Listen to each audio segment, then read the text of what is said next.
Hello everyone, I am Nikhil Kumar and I am going to introduce ourselves to the topic which I guess no one is unheard of, and that is deepfake. Before moving on to our presentation, we will see the flow of the presentation and the person who is going to present it. Now, introduction. The term deepfake is an amalgamation of terms deep learning and fake. It is a technology that can superimpose facial images of a target person to a video of source person to create a video of target person doing or saying things that the source person does. On the top right hand corner, we can see that a person is trying to mimic something and the deepfake algorithm is trying to generate an impression of former US President Barack Obama saying those words, but actually the president has never said those words. It is a type of artificial intelligence that can create convincing image, audio, and video hoaxes. It has been quite infamous because it is mostly used in notorious activities. Deepfake targets social media platforms where conspiracies, rumors, and misinformation spread easily, as the user tend to go with the crowd. It is widely used during election season to create fake video of campaigners. There is a famous YouTube channel named Dirtfake that shows many video manipulated using this technology. Now, we will move on to the history. The photo manipulation technology during 19th century and its adoption in motion pictures marked the beginning of this technology. There was a program published in 1997 that used to modify existing video footage of a person speaking to depict the person mouthing the words contained in a different audio track. There was a program published in 2017 called Synthesizing Obama that modified video footage of former US President Barack Obama showing mouthing the words contained in a separate audio track.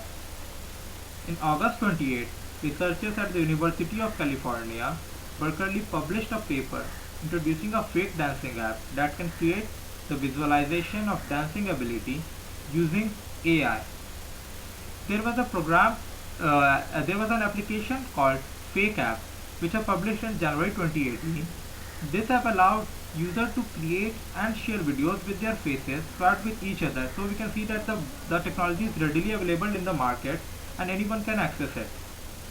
So, on the top right hand corner, we can see that there is a video of Russian President Vladimir Putin, and on the right hand side we can see that there was a deepfake impression created using the software, and this video was published by Bloomberg. Now we will look at the technologies involved in deepfake. Deepfake rely on neural networks that analyze large set of training data and samples to learn to mimic a person's facial expressions, mannerisms, voice, and inflections. The process involves feeding footage of two people into a deep learning algorithm to train it to swap faces. In other words, deepfake use facial mapping technology and AI that swap the face of one person in a video to some other person's face. Deepfake technology is readily available at cheap price and even free, which makes it easier for anyone to use. Now we have seen that deepfake technology has its own set of advantages and disadvantages, but the underlying technology is worthwhile to know about. So, here's now Ankit Gupta, who is going to tell you about creation and detection of deepfake. Now we will see how deepfakes are generated and created, how it is done. Deepfake creation uses deep learning techniques which are used for computation of complex and high dimensional data. Two popular techniques of deepfake creation. First one is called autoencoder, second one is called generative adversarial network. Now the first technique, autoencoder technique, uses encoder-decoder pair. Encoder is used to reduce the image to a low-dimensional latent space, which is a representation of facial features of images in the vector form. Then these vectors can be easily used and understood by a computer or by a decoder to reconstruct the face of that image. Here we have used a decoder encoder decoder pair, two encoder decoder pair actually. First one and second one are first to find the similarity between the two images. Then the first image is given to the encoder and it converted into latent face, and then it will be given to a decoder which reconstructs the face B out of this image face of A.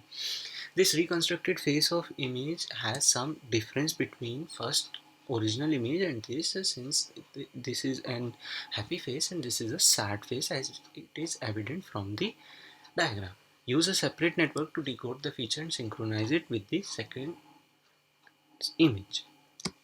Generative adversarial network is nothing, just a new some other neural network is also attached to the autoencoder decoder. To the decoder of the autoencoder method, it trains the decoder generator and discriminator in an adversarial relationship where discriminator finds the difference between the synthesized and ground truth and give it a realism score. If realism score is more than 1, then it will again send one signal back to the generator to tell it to generate or synthesize new image using the facial landmarks of the previous images, and it will again give a realism score. If it's found to be 1, then this network will produce one result which is more close to the real world. It is so much close to real world that we cannot differentiate between the original and the new modified or morphed image or video. This is a frame by frame generation that we are discussing here, and these frame by frame generation then can be used to create the whole video out of it. The detection is also possible for these images because their creation is done by some neural network, then some reverse engineering can be done to perform and do the detection. The detection includes two parts. First is image detection, second is video detection. Video detection uses visual artifact within a frame and temporal feature across the frame. Visual artifact uses linear convolution time neural network, which uses a shallow or a deep classifier depending upon the type of need, and temporal features across the frames. You find that constant things which are present in a frame and classify whether it's authentic or not. Fake image detection uses 68 unique facial landmarks, which are then used to create 32 cross 32 facial patches around them, and then they are given to a 68 sharp transform model, which transform and produces a 2 cross 1 vector for each of those 68 patches, and then these 68 output vectors are given to support vector machine, which tells whether an image is fake or real, because PF is representing the probability of being fake and PR is representing probability of being real in the image for that patch or facial expression.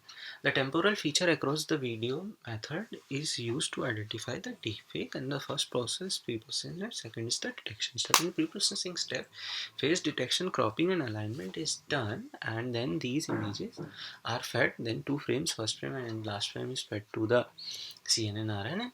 They tells whether RNN talk with each other and tells the feed forward network whether these two frames are of same person or not, and tells whether it is a deep fake or authentic.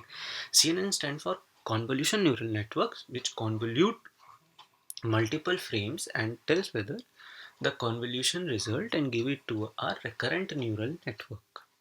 So this is how the detection of deepfake video is done. So hello everyone. So I'm going to explain you the real life application of deepfake. So let's proceed. So we all remember the days when we used to use Photoshop or the basic mobile editor we have on our mobile phones to edit our videos or to swap the faces of our friend just for fun's sake. But what if I tell you we can do the same for the videos? Yes, we can create a realistic looking fake video where expressions and the voice of one person is mapped to the expression and the voice of another person. Yes, I'm talking about the groundbreaking technology, the deepfake. It is said that we are entering an era in which our enemies can make anyone say anything at any point of time. Moving forward, we need to be more vigilant how with what we can trust on the internet. Not everyone bought it, but the technology behind it is rapidly improving, even as worries increasing about its potential for harm. So let me explain you the working application of the real thing inside it. So we have two elements as input. The one is the input source and the one is the input target. And what we want to do is map the voice expressions and the face elements of this input source to the input target. So what we do is to track the attributes of this person's face frame by frame. As you know, a video is have a property of FPS, frames per second. So each frame is analyzed in every video, and what is extracted is the expressions of this person, the face expressions, the movement of the eyebrows, the movements of the chin, the movements of the lips, and not only the visual effects but also the voice is also copied. So the tracking of the source is done here, and the similar thing is done with the input target. And at last, what we do is the expression transform from the input source to the input target. As you can see, according to the very first researchers from the Stanford University, this slide explains the expression only enactment. The meaning of enactment is the use of previous results to achieve something. So here the source sequence, as you can see, is President Barack Obama with his face expression like this, and there is an unmodified target sequence. And after tracking the features and the attributes of both of these videos, the resulting video, as you can see, is the mapping of the expression of Mr. Barack Obama to this person and the result. Programs like the Fake app, the most popular one for making deep fake, needs dozens of human assistant to create a video that looks like this. But that's changing. So, what we realized till now is that deepfakes or realistic looking fake videos gained popularity. Despite being banned on major websites, they still remain easy to make and find. They are named for the deep learning AI algorithms that make them possible. Input real audio or video of a specific person, the more the better. The more the input of the data, the better the output deepfake will be. And the software tries to recognize patterns in speech and movement, introduce a new element like someone else's face or voice, and a deepfake is born. In a world where fakes are easy to create, authenticity also becomes easier to deny. Deepfakes do also have some positive potentials, like creating a deepfake video of an actor who has lost his life, or create a digital voices of people who lost their voices from disease. There are also many applications that could be considered more value neutral, and like that, there are many deepfakes that exist solely to turn as many movies. So thank you. So this was my attempt to explain you the real life application of deepfakes. Hello everyone. Here we discuss positive implications of deepfakes. Deepfake technology has positive uses in many industries such as film production, education, criminal forensics, various business fields like fashion and e-commerce. Film industry can get multiple benefits from deepfake technology. For example, recreate the classic scene in movies and create new movies by using deepfakes of long dead actors. This technology allows for automatic and realistic voice dubbing in any languages. Example, in 2019, global malaria awareness campaign featuring by David Beckham broke down language barriers through an educational ad that translates speech and changes facial and mouth movements and make everyone appear to be speaking the same languages. This technology can break the language barriers by translating speech and simultaneously changes the facial and mouth movements, improve eye contact, and make everyone appear to be speaking the same language. Many businesses use this technology for advertising in various ways. For example, fashion industries show fashion outfits on a variety of models with different skin tones, different heights, and different weights. Cultural and entertainment business can use deepfake for artistic purpose. For example, Samsung's artificial intelligence lab in Moscow brought Mona Lisa to life by using deepfake technology. Reconstructing the crime scenes, if, if a forensic science and art using inductive and deductive reasoning and evidence. So this technology can help reconstruct the crime scenes. Deepfakes can help people deal with the loss of the loved ones by digitally bringing a deceased friend back to life. Deepfake can be used to anonymize voice and faces to protect privacy of human rights activities and journalists to remain anonymous in oppressive regimes. Okay, so now we discuss some possible threats of deepfake technology. This technology can be used to defame a notable person or celebrities. As soon the fake video go viral, people believe initially and keep sharing with the other, which make the target person become embarrassed after watching such unusual videos. It is highly probable that the journalism industry is going to have to face a massive consumer trust issue due to defects, which put pressure on the journalists to filter the real news from the fake ones. This technology can be also used for creating fake news at the time of election to get the personal benefit of the party. Deepfakes hamper the trust of the citizens toward the authority which provides information. Hello everyone, I am Rutvik Pandit, roll number 13, and I will be talking about the response and conclusions. So what has the response been? What's the path forward? When information is free flowing, so is disinformation. Deepfakes are already a big source of disinformation today. In the last 4 years, we have seen a huge rise in their use, especially against political candidates and popular figures. We have every reason to believe that this is only going to get worse with time. Detection of deepfakes using automated systems is an arms race, and which we will inevitably lose because as the detection systems get better, so do the deepfakes. Erosion of faith in facts will become increasingly common as the web, which is already the major source of news, is extremely asymmetric in nature. That is, a single source, a single person can reach millions and millions of users. A single believable deepfake video might cause a riot, change the outcome of an election, crash faith in the financial institutions of the world, or even lead to someone losing their life. There are individuals in the world today who would want to create these events, either for financial reasons or some other nefarious reasons. There are tough questions to tackle. How do we balance individual freedom of speech with censorship trying to stop disinformation?